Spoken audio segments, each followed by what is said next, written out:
灭冯家之人名为秦尘。我国贱民的确嚣张，只是本殿又有什么好处呢？我冷家今后愿站在殿下身边，绝对会公平公正。说吧，你和冯家究竟有什么深仇大恨？这供词颠倒黑白是不会欠的。文伟，给我将这人押入黑牢。 Halo semuanya, kembali lagi bersama para jagoan. Seperti biasa, admin selalu mendoakan kalian semoga selalu dalam keadaan sehat dan dalam kondisi terbaik. Di video kali ini admin akan melanjutkan cerita dari Wusen Jujai. Penasaran dengan kelanjutan alur ceritanya dan tak berlama-lama langsung saja kita masuki yuk ke isi ceritanya. Cerita berlanjut yang kini berlatar di keluarga Leng. Terlihat di sana seketika muncul salah satu pasukan yang hendak melaporkan mengenai penangkapan dari Bos Kincen. Namun penangkapan kali ini ternyata sedikit alot. Hal itu dikarenakan tetua Subo dari Papiliun Pil bergerak untuk membela Bos Kincen. Dengan itu para murid lainnya dari 5 kerajaan itu tak bisa untuk ditangkap. Sontak mendengar itu tetua keluarga Leng menjadi sangat terkejut. Bahkan saking terkejutnya dirinya pun seketika berdiri setelah mendengar mengenai kabar tetua Subo yang kembali bangkit. Karena sebelumnya tetua Subo memanglah terkena racun yang diberikan oleh Jin Yuan. Di sana penjaga itu pun kemudian melanjutkan semua laporannya itu. Hingga kini masalah yang akan dilaluinya jelas akan menjadi sangat rumit. Dikarenakan musuhnya dari keluarga Leng bukan lagi dari 5 kerajaan, melainkan dari Papiliun Pil. Tetua di sana kemudian lantas mulai berpikir untuk mencari solusinya. Dan ternyata ia pun akhirnya berniat untuk menggandeng pangeran ketiga sebagai tamengnya. Kembali penjaga di sana juga seakan menjadi sangat kaget ketika si tetua berniat untuk mendatangi pangeran ketiga. Tak lama Sin kemudian berpindah di rumah kerajaan. Terlihat di sana tetua Leng nampaknya telah sampai dan juga memulai aksinya itu. Namun sebelum dirinya angkat bicara, nyatanya pangeran ketiga ternyata sudah mengetahui mengenai niatan dari tetua Leng, yakni hal itu merupakan masalah atas kehancuran keluarga Peng. Jelas kejadian yang nampak sangat besar memang belakangan ini menimpa pada keluarga Leng. Tentu sudah dipastikan semua orang terkecuali pangeran ketiga pastilah akan mengetahuinya. Bahkan di sana pangeran ketiga nampaknya berasumsi mengenai peningkatan dari keluarga Leng setelah kejadian yang menimpanya itu. Namun tetua keluarga Leng lantas menyanggahnya dan kembali ia pun akhirnya memulai aksinya itu. Yakni tetua keluarga Leng meminta kepada pangeran untuk membantu masalah dari keluarga Leng. Di sana tetua keluarga Leng juga menjelaskan mengenai kejadian penghancuran keluarga Peng yang dilakukan oleh seorang bocah bernama Kincen. Bahkan tanya itu di sana ia pun menyebutkan mengenai Bos Kincen yang telah membuat kekacauan di kekaisaran dinasti Wei. Dan kali ini Bos Kincen telah ditangkap oleh penjaga kota. Akan tetapi yang menjadi masalah utamanya yakni adanya anggota Papiliun Pil yang mencoba untuk menekan penjaga kota.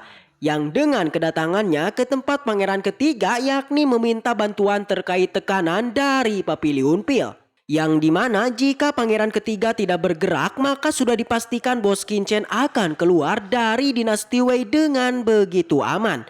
Seperti biasa seekor ular memang sangatlah berbisa. Namun hal itu ternyata selalu menggigit lawannya dengan sebuah penawaran yang tentu haruslah bermanfaat bagi dirinya. Singkatnya, bantuan yang akan diberikan pangeran ketiga itu haruslah memiliki sebuah imbalan yang menarik. Tetua Leng yang mengerti akan hal itu ia pun lantas langsung menawarkan mengenai sebuah imbalan atas bantuan pangeran ketiga. Yang pertama, tetua Leng berjanji bahwa keluarganya itu akan selalu membela dan berdiri di sisi pangeran ketiga. Dan yang kedua, ketua Leng menawarkan mengenai wanita dari 5 kerajaan yang akan diberikan kepada pangeran ketiga. Jelas mendengar itu semua, pangeran akhirnya tertawa dan setuju akan tawaran itu. Setelah itu, Sin kemudian berpindah di penjara dinasti Wei.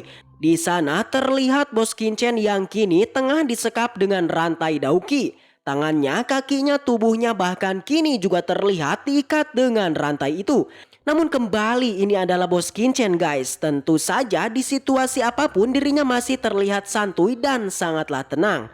Di sisi lain, wakil komandan penjaga kota juga tengah berbincang dengan rekannya yang membicarakan mengenai tetua Subo yang kini ikut campur dengan divisi penjaga kota.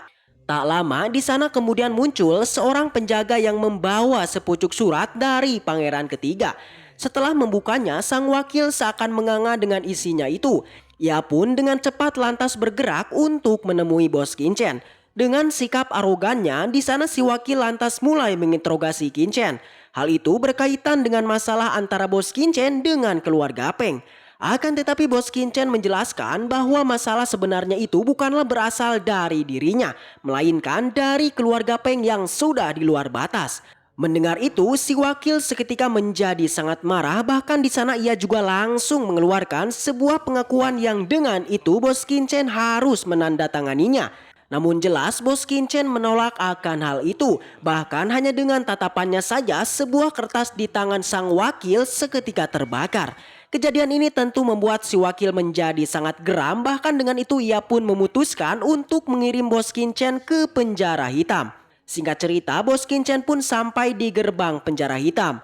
Di sana mereka bertemu dengan ketua penjara yang bernama Kapten Tian. Pengawalan yang kini dilakukan oleh Kapten Guan membuat Kapten Tian bertanya-tanya mengenai kesalahan dari Bos Qianchen. Dengan singkat, Kapten Guan menjelaskan mengenai kesalahan Bos Qianchen yang telah meratakan dari keluarga Peng. Dengan itu, sosok yang kini mereka kawal jelas bukanlah orang yang sembarangan.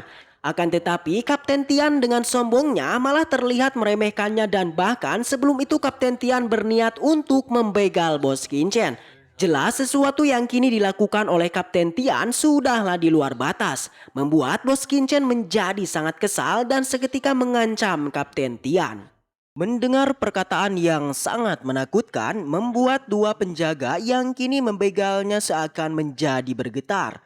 Namun Kapten Tian yang berada di depannya nampaknya tak bergeming bahkan kembali mengancam Bos Qianchen yang telah berani berbuat songong di penjara hitamnya. Tapi Bos Qianchen tak menyerah guys. Dengan kecerdikannya ia pun kembali mengatakan dan mulai menjelaskan mengenai aktivitas yang selalu dilakukan oleh Kapten Tian. Mulai dari selalu bangun tengah malam hingga perasaan sakit yang selalu dirasakan Kapten Tian di titik meridiannya. Bahkan tak sampai di situ, Bos Qianchen juga menyebutkan mengenai keluhan Kapten Tian yang ternyata tak bisa memadatkan energi sejati pada tubuhnya. Sebuah penyakit yang kini dialaminya, jelas Kapten Tian merasa sangat terkejut dengan apa yang dikatakan oleh Bos Qianchen yang itu memang benar adanya. Dua penjaga yang mendengarnya seketika langsung membungkam, bahkan ketika menyerangnya Kapten Tian tiba-tiba langsung menghentikannya. Dirinya yang masih tak percaya kemudian meminta kepada Bos Qianchen untuk kembali menjelaskan mengenai tentang apa yang dikatakannya. Perlahan Bos Qianchen menjelaskan mengenai penyakitnya dari Kapten Tian yang dirinya selalu meminum sebuah pil kelas atas untuk menstabilkan energi daukinya.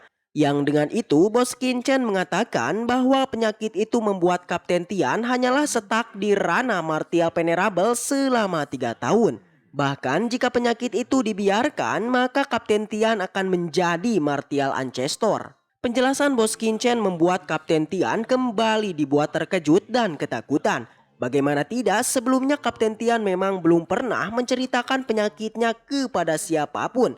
Tapi kini tanpa diduga, sosok bocah yang terlihat santuy ternyata menyebutkan mengenai penyakitnya yang sangatlah detail. Dirinya yang masih tak percaya kemudian tiba-tiba Bos Qianchen menyuruhnya untuk menekan titik akupuntur secara berurutan. Dan seketika Kapten Tian menjadi kesakitan. Bos Qianchen yang melihatnya juga langsung mengatakan bahwa Kapten Tian sangat beruntung karena bisa bertemu dengan Bos Qianchen yang memang bisa menyembuhkannya. Di sana Bos Qianchen juga menyuruh kepada Kapten Tian untuk pergi ke Papiliun Pil dan segera menanyakan mengenai identitas yang sesungguhnya. Awalnya Kapten Tian meragukannya, akan tetapi demi kesembuhannya ia pun akhirnya setuju dan menyuruh dua penjaganya untuk pergi ke Papiliun Pil. Singkat cerita, dua penjaga pun akhirnya kembali dan langsung memberitahu mengenai identitas dari Bos Qianchen kepada Kapten Tian. Seketika setelah mendengarnya, ia pun terkejut dan langsung memerintahkan untuk membuka penjara Bos Qincen. Bahkan Kapten Tian di sana juga bersikap sangat sopan kepada master kita yakni Bos Qincen. Dengan cepat Kapten Tian lantas langsung melepaskan ikatan dari Bos Qincen serta langsung menjamunya. Sebuah siksaan yang akan dihadapi kini berubah total menjadi penjamuan yang sangatlah luar biasa. Dan inilah Bos Qincen yang memang mempunyai 1001 cara untuk bisa menang.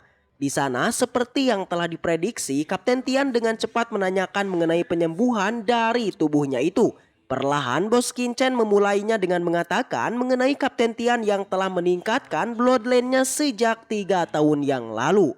Semua hal yang dilakukan oleh Kapten Tian tentulah bertujuan untuk mengolah latihan dengan atribut api. Namun ternyata perbuatan dari Kapten Tian nampaknya memiliki sebuah kesalahan yang mana Bos Qincen mengatakan masalah dari Kapten Tian yakni ada pada binatang cakar besi dan macan tutul. Tak hanya itu, ternyata masalah yang sesungguhnya yakni bersumber dari pekerjaannya, yang dimana tempat penjara hitam ternyata dipenuhi dengan rasa putus asa, kekerasan dan kematian. Dengan begitu semua aura yang ada di sana nyatanya kini telah melekat dan masuk ke tubuh Kapten Tian. Dengan begitu latihan dan kultivasinya seakan menjadi lemah dan mungkin akan meledak. Di sana Bos Qincen juga mengatakan bahwa dirinya akan memberinya sebuah resep obat untuk diminum selama setengah bulan. Tanya Kapten Tian, Bos Qincen juga memberikan resep buatannya itu kepada semua penjaga di penjara hitam. Namun Bos Qincen juga menyebutkan bahwa resep yang ia berikan itu hanyalah untuk menyingkirkan aura yang melekat pada tubuh Kapten Tian. Yang dimana untuk bisa sembuh ke akarnya tentulah memiliki waktu yang tidak sederhana. Di sana Bos Qincen seketika juga memberikan sebuah metode pemurnian Qi kepada Kapten Tian. Dan seketika Kapten Tian merasa senang bahkan saat ini penyakit yang ada pada tubuhnya seakan telah menghilang. Tapi sayang Bos Qincen menyangkalnya bahwa jika Kapten Tian mau menyembuhkan secara total, maka dirinya harus melakukan semua perintahnya. Tanpa banyak cincong, Kapten Tian langsung menyetujuinya. Dan sampai jumpa di episode selanjutnya. Baiklah, segitu aja untuk pembahasan kali ini. Dan semoga kita selalu diberikan kesehatan untuk bisa mengawal Donghua ini sampai tamat.